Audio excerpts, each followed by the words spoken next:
mas que adoram o Pirula toda hora no meio ADM. Vocês têm notícias, tem notícias. Imagino vocês, então, que tem um podcast com ele, o quanto recebem de pressão. A gente tá com um QR Code na tela também para link na descrição.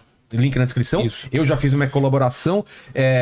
Expliquem primeiro também, porque tem muita gente. Como assim ajudar o Pirula? O Pirula é rico. Tá. Ele é um youtuber. Porque o pessoal assim, se um canal com mais de 1 milhão de inscritos. Exatamente. Se é um youtuber, ele é um influenciador e claramente, como a Virgínia, ele é rico. Lógico. Deve ter feito Tigrinho. Sem dúvida. Exato. Quem me dera tivesse feito Tigrinho, na verdade. Então vamos explicar isso primeiro, que a galera não sabe a realidade do youtuber que trabalha pra caramba e quando ele para de trabalhar, ele não recebe. É isso. Não tem o YouTube não tem como chama assim, ó. Você vai ficar um tempo de férias, então toma um seguro-desemprego no YouTube, né? É isso que as pessoas não entendem. Uma coisa que você vive aqui com certeza. Eu fico nessa daqui. Se você tirar um mês de férias, quando você voltar, a sua audiência caiu 50% e você demora 1 ano pra recuperar. Então, assim, tem essa característica do YouTube. Então, resumidamente, no dia 25 do mês passado... Deixa eu só fazer um adendo. Claro. Acho que a gente tem que começar com uma frase do próprio Pirula. Vai lá, por favor. Que é... Eu não sou rico porque eu sou...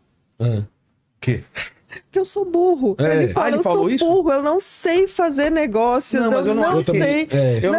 Eu entendo isso que falou, mas não é isso. A gente sabe que não é porque ele é burro. É porque mas é um tipo de burrice. É um tipo de escolha. É um tipo de escolha, é mais uma escolha. É a mesma coisa que eu falo assim, eu não fiz anúncio do Tigrinho, então eu sou burro porque eu poderia... Não, é uma escolha. Entendeu? Não é que eu sou burro. Você escolhe fazer uma divulgação científica, você escolhe os anunciantes, você escolhe... São escolhas que você faz que você poderia estar mais rico, mas você tá dormindo tranquilo? Você tá bem com o que você tá fazendo, né? Então, as escolhas que ele fez, né, durante a vida, ele poderia estar muito mais rico, é óbvio. Lógico. Ele podia ter muito mais grana, ter guardado dinheiro. Entendeu? Mas poderia dormir muito pior, que é o que a gente discute muito lá nos 3 elementos. Então, vamos falar de YouTube primeiro. Então, é bom explicar para as pessoas como funciona a plataforma em que a gente trabalha, e aí aqui eu vou te usar de exemplo, certo? Claro. Me dê essa licença. Tudo que tá aqui, essas câmeras que estão filmando a gente, as pessoas que trabalham contigo, tudo isso daqui é um investimento seu. Então eu vou explicar para quem tá assistindo a diferença, eu vou defender a Rede Globo de televisão aqui para você. Então como que a Globo funciona? A Globo pega o dinheiro dela, a gente pode discutir a origem do dinheiro, mas não vem ao caso aqui. Ela pega o dinheiro dela, ela investe num produto chamado novela, por exemplo. Então a Globo assume um risco. Ao assumir esse risco, ela gasta muito dinheiro. A partir desse risco, ela gera audiência. E aí ela chega com essa audiência para anunciantes. E esses anunciantes negociam direto. Tem milhões de pessoas que vão assistir. Tem 40 milhões de pessoas assistindo novela. Eu tenho esse espaço aqui. A Globo determina o preço desse espaço. Então esse espaço custa R$1 milhão um minuto. Sei lá quanto custa. E isso é pago pela Globo. Então a Globo, ela tá assumindo esse risco. E portanto ela tem esse poder de negociação. Como que funciona o canal do Vilela? Todo o risco que tem aqui, ele tá no bolso do Vilela. Então, todo investimento que foi feito em câmera, em equipe, em estrutura, em estúdio, tudo isso é um risco seu. 100% seu. Tanto dessa gravação que a gente tá fazendo agora, quanto do passado, quanto do futuro. Certo? É o seu tempo que você tá gastando aqui. Então, tô explicando para quem tá assistindo. A gente pega esse conteúdo e coloca na mão de uma empresa que é uma plataforma e isso vai gerar audiência para essa plataforma. Então, essa audiência, aí é essa plataforma que não assumiu esse risco. Eu sei que tem servidor, tem um monte de coisa, mas que não assumiu essa parte do risco, vende esse conteúdo por quanto ela acha que tem que vender e passa pra gente um valor que eles acham que tem que pagar. A gente não sabe por quanto eles venderam, não sabemos, você sabe disso. E eles falam que pagam uma porcentagem desse dinheiro pra gente. É isso que chega na mão. E no sentido de produção de conteúdo, a gente é um trabalho precarizado. Em que sentido a gente é um trabalho precarizado? A gente é o Uber da produção de conteúdo. Enquanto você está produzindo conteúdo, você está ganhando dinheiro. O Uber ficou doente, não colocou o carro na rua, não vai ter dinheiro. É isso, cara. Então, o que aconteceu com o Pirula nesse primeiro momento foi isso. A gente não pode deixar as plataformas que o Pirula estão morrerem. A gente tá ocupando o canal do Pirula, porque se daqui 6 meses, 1 ano ele voltar... Eu vi lá, o Xadrez Verbal. Eu tive lá, as meninas nunca viam cientista, João Carvalho vai estar lá sexta-feira. Se precisar também... Se você quiser, por favor, faça uma live lá de sábado pra gente manter o canal dele rodando. Essa é a primeira parte. A segunda parte é que a gente fala E isso é um problema mesmo. A gente fala de educação e ciência dentro da plataforma. Então, por mais que a gente adore nosso trabalho, e eu não tô reclamando, cara, eu tenho um trabalho muito gostoso. Não, cara, também não reclamo. Meu trabalho é maravilhoso. Pô. Tem trabalho que eu já fiz trabalho pior. Então, o meu trabalho é muito legal. Mas a gente tem um público menor. Então, assim, o Pirula tem um canal com 1 milhão de inscritos? Ele tem. Mas canais de entretenimento, por exemplo, com 1 milhão de inscritos, vão ter muito mais audiência e, portanto, muito mais patrocinadores, muito mais coisa do que o Pirula tem. Então, o Pirula não tá mal de grana. Só que tem uma terceira... Mas, na verdade, assim, eu posso te dizer, eu não sei como o Pirula tá de grana, ninguém porque sabe. A gente tem um outro problema. Depois que o Pirula sofreu o AVC, a gente não tem acesso às contas do Pirula. Ele não deixou anotado, não deixou com ninguém. Aliás, é uma coisa que eu comecei a pensar. Eu também não passo com ninguém. Se eu tiver algum problema, como que o pessoal vai acessar? Exato. E aí, assim, o Pirula tem gente que trabalha com ele, como você tem a sua equipe aqui. Cara, e manter a equipe é importante. Você tem responsabilidade com quem trabalha com você.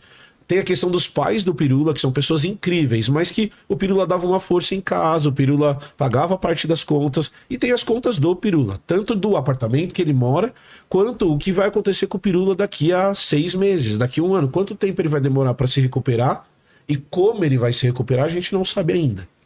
Então, o que vai acontecer daqui 6 meses? O Pirula vai estar daqui... Mês que vem o Pirula tá no YouTube? Não sei. E daqui 6 meses? Não sei. E daqui 1 ano? Eu também não sei. Então, qual foi a nossa preocupação inicial como pessoas que estamos dando um pouco, nós 3, e mais uma galera, cara? A gente tá aqui com uma pontinha do iceberg de muita gente incrível que ajudou o Pirula. Qual foi a nossa preocupação? Cara, a gente precisa de uma grana para resolver problemas urgentes. Cara, tem o editor do Pirula que precisa dessa grana para cuidar da família dele. Tem o aluguel, tem tudo. Tem os pais, tem que pagar assistência médica, tem gato, você sabe que ele tem 2 gatos. Então, esse apoio que a gente tá dando pro Pirula é pensando que, cara, sei lá quando ele volta. Até hoje a gente não tem acesso às contas dele. Eu não sei se o Pirula tem dinheiro guardado. O computador também não, celular também não. A gente não tem acesso ao celular dele, tudo tá no seu celular, cara. A gente não tem acesso. Eu falo, gente, não sou eu, a Camila e o Ruas, tá? São os pais do Pirula, tem um primo do Pirula que é o Marcos, que é maravilhoso, que tá dando todo o suporte pra família. Não tem acesso. Então, nesse momento, a gente abriu uma vaquinha. Aí essa vaquinha foi muito legal para dar esse colchão pra gente ganhar tempo pro Pirula se recuperar. E agora a gente entrou em parceria com o site Vaquinha, porque daí isso garante uma grana mensal que vai bater ali na conta do Pirula para ele ficar tranquilo e se recuperar da melhor maneira possível com o tempo que ele precisa para se recuperar. Certo? Uma coisa que a galera pergunta pra gente muito assim, porque a gente falou e isso eu posso falar de novo. O Pirula foi atendido... O pessoal tá perguntando a mulher dele, ele não... Ele o Pirula é solteiro, gente. Não. O Pirula tem o pai e a mãe e esse primo e a gente que tá dando suporte, os amigos, que de novo, nós somos a pontinha do iceberg. A gente fala assim, o Pirula tem um grupo que a gente tá, que são amigos do Pirula que não são da internet, que estão ajudando muito. Tem os amigos da internet, eu te agradeço demais por ter aberto esse espaço aqui pra gente, mas um monte de gente ajudou a gente nesse momento. E é o que eu tô falando, assim, ele foi atendido pelo SUS, a gente publicou isso, o Pirula hoje está vivo, literalmente, por causa do SUS. Mas só na linha do tempo, então, o que aconteceu? Porque eu tava contando pra vocês aqui, o Saião veio aqui há 1 semana, 2 semanas atrás, e ele teve um AVC no mesmo dia que o Pirula. Cara, isso é muita coincidência. E a sorte que ele já estava no centro de recuperação por causa de outros problemas que ele tem. E aí ele muito melhor. E ele já foi atendido rápido. E o Pirula, como foi? Isso, é porque tem o tempo. Isso falando de AVC. Tem o tempo de Tem o tempo, porque o que é um AVC? Não sei se ele chegou a te explicar. Explicou, mas tem vários tipos. Né, mas o que acaba acontecendo é você tem seu sistema circulatório, o coração com todas as artérias e veias. Ele tem um problema na saída do coração. Que tem ele colocou uma prótese, talvez? Isso, é bem provável. Ele colocou uma prótese. Fechar que pode. Então, o que é um AVC? Então, você tem o seu sistema circulatório, as veias saem bem grossas do seu coração e elas vão ficando cada vez mais fininhas para chegar no tecido. Ela grossa e a partir do momento que ela vai chegando... Ela vai ramificando e vai ficando bem fininha. Quando ela chega no seu cérebro, ela é bem fininha. Do mesmo jeito que quando ela chega no seu músculo, ela também é bem fininha, certo? Quando você bate a perna, não fica roxo? Fica. Por quê? Porque o sangue que tá dentro da veia, ele nunca sai da veia. Ele sempre fica dentro do sistema circulatório. Quando você bate, essas veias fininhas, elas se arrebentam, o sangue sai e fica roxo. E depois? Então, aí depois elas cicatrizam de novo e funciona, certo? Fantástico. Só que tem 2 tecidos que são muito sensíveis no nosso corpo. O seu coração e o seu cérebro. Então, quando uma dessas veias morre na sua perna, um pedacinho do seu músculo morre. Só que ele regenera depois. E não afeta meu movimento. E não afeta o seu movimento, e geralmente é pouquinho sangue. Só que, quando isso acontece no coração, você tem um infarto do miocárdio. Aquele pedaço do coração que fica sem oxigênio morre, o tecido morre. E o tecido do coração não regenera. Não regenera? E quando a mesma coisa acontece no cérebro, a gente chama de acidente vascular cerebral. Que aí você pode ter dois tipos. Às vezes entope uma artériazinha e ela explode. Aí ele é hemorrágico, porque o sangue sai. É como quando você bate a perna. Ou ele pode ser isquêmico, que é quando não estoura a veia. Então o vasinho ele entope. E aí para de chegar oxigênio, mas não faz pressão suficiente para estourar a veia. Entope por causa de um coágulo. Aí tem que abrir essa veia? Isso. Aí você tem que arrancar esse coágulo. Aí eu já te explico como que faz. Porque meu pai tem 10 stents, não tem nada a ver com isso. Você pode colocar um stent. Pode ser um negócio que abre a veia, né? Pode ser um stent numa veia, numa artéria do cérebro. Só que a hora que o sangue para de chegar no pedaço do seu cérebro, em 1 minuto aquilo começa a morrer. Porque os neurônios precisam de muito oxigênio. Entendi. Então, a hora que entope, os neurônios começam a morrer. Então, por que o tempo é importante? Porque quanto mais tempo passa, mais neurônio está morrendo.